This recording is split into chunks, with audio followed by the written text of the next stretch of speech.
Oh my goodness, dude, this build is too crazy.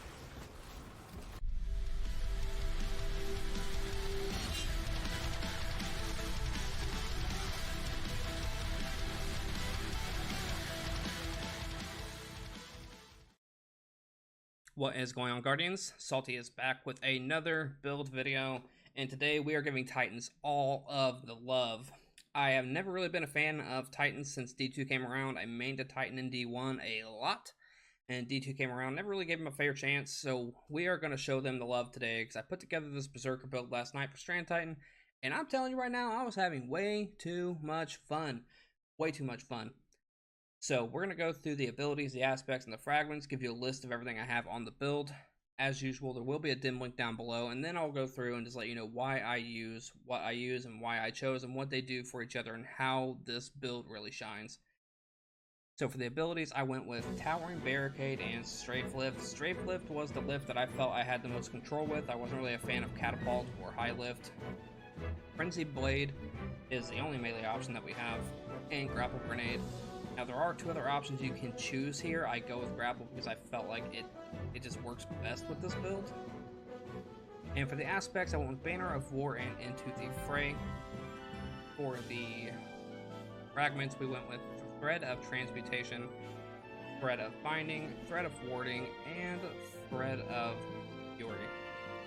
And as far as our armor mods go, we decided to go on our helmet, Heavy Ammo Scout, Heavy Ammo Finder, and a Strand Siphon. On the arms, we went with Melee Kickstart and Heavy Handed. On the chest piece, we went with the resist mods for Onslaught, which I ran 2 Arcane of Void. On my legs, I went with 2 Strand Weapon Surges for my Heavy. And then on my class item, I actually went with 2 Outreaches and a Time Dilation this time. I know I usually run Font of Restoration, but having the 2 Outreaches, which gives us reduced melee cooldown when using our class ability, just really helped this build shine even more. And I mean, with Banner of War, I mean, you stay alive, so having that extra recovery isn't really needed for this. And the Time Dilation, of course, just gives your armor charges a little bit longer of a time period. The exotic we're going to be using for this build is going to be the Synthoceps, and the exotic perk for that is called Biotic Enhancements. So when you are surrounded, you're going to gain increased melee and super damage, as well as improved weapon handling and reload speed, which is fantastic for this build. I mean, I use a Coraxus grenade launcher from Rooted Nightmares, which is a Strand, and having the increased reload speed and just launching it into a group of ogres or a group of knights is so satisfying until I blow myself up. But that being said, as far as the build breakdown, the way this build really works is with the Frenzy Blade. What that is going to do is it's going to generate you orbs from the heavy-handed armor mod, and picking up those orbs is going to grant you armor charges from the melee kickstart, which is going to give you melee energy for each armor charge that you have if your melee energy is completely out and completely expended, as well as the attack itself is going to sever targets that you do damage to. So if you attack an enemy, say it's a yellow bar, you take it down a chunk, it's going to sever it, and if you kill it, it's obviously going to die.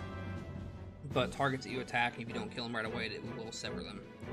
The Grapple Grenade, the reason I went with grapple is because when you're grappling in before kills, it's going to unravel targets in the area around it, and you're going to get a tangle for each unraveled target that you kill. And the reason I went with Banner of War is, Banner of War is going to keep you and your allies constantly healed, and it's going to give you increased melee regeneration. Into the Fray, the reason I chose that is because Into the Fray is going to give you Woven Mail from destroying all the tangles that you will be making. And while you have Woven Mail, your melee is also going to regenerate faster. Into the Fray will also grant you Woven Mail for casting your super, and each time you cast your super or destroy a tangle, your nearby allies are also going to get Woven Mail, so it is great for survivability. For the fragment breakdown, the reason I went with Thread of Transmutation is it's going to allow your weapon final blows to constantly create tangles while you have Woven Mail. And every time you pick up an orb of power, you are going to have Woven Mail. Thread of Binding. While you are in your super and you're killing targets, any targets that are still alive around you should be suspended. So while you're in your super, you're going to be able to kill targets, suspend what's left, continue killing those targets, and just keep everything in a constant state of suspend while you are slicing and dicing. The Thread of Warding. This is where the Woven Mill comes really in handy here. So every time you pick up the orbs that you make, you're going to have Woven Mill. You're constantly going to have Woven Mill. You're going to be able to keep it up, keep creating tangles from weapon final blows. So you are just going to continuously have a Woven Mill, continuously have tangles, continuously be able to just do damage to everything and regenerate your abilities. The Thread of Fury, the reason I went with Thread of Fury is because destroying all those tangles that you're going to be making is going to give you melee energy back, so you should always have your melee energy back or have a way to regenerate it very, very quickly. So I guess in short, this build will generate you orbs, it's going to generate you tangles, it's going to suspend your targets, it's going to sever your targets, it's going to recharge your melee energy, it's going to give you and your allies Woven Mail, it's going to give you increased melee and super damage. And it's a lot of fun. I really, really hope that you take a look into this build. Of course, tweak it however you want, make changes to it however you see fit. The dim link for my build will be posted down below. I hope you liked this build video, and happy slaying, Guardians.